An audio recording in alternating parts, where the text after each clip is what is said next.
YNN ન્યૂઝમાં હું દીક્ષિતા ચૌહાણ આપ સૌનું હાર્દિક સ્વાગત કરું છું.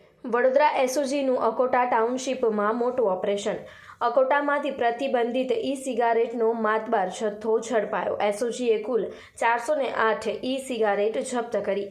જપ્ત મુદ્દામાલની કુલ કિંમત ₹10.20 લાખ. અલગ અલગ બ્રાન્ડ અને ફ્લેવર્સની ચાઇના બનાવટી વેપ મળી.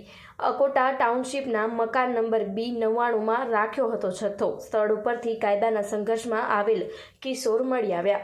ઈ સિગારેટ વેચાણના મામલે 2 આરોપીઓ વોન્ટેડ જાહેર કરાયા. સેફાન ઉર્ફે બાબા ઇકબાલ મેમણ અને અવેશ રફીક પટેલ વોન્ટેડ. આરોપીઓ સામે અકોટા પોલીસ સ્ટેશનમાં ગુનો નોંધાયો. કોટપા 2003 અને ઈ સિગારેટ પ્રતિબંધિત કાયદા હેઠળ કાર્યવાહી. વડોદરા શહેરને નશામુક્ત બનાવવા એસઓજીની કડક કાર્યવાહી.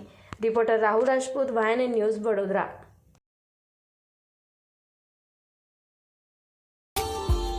Subscribe now and press the bell icon.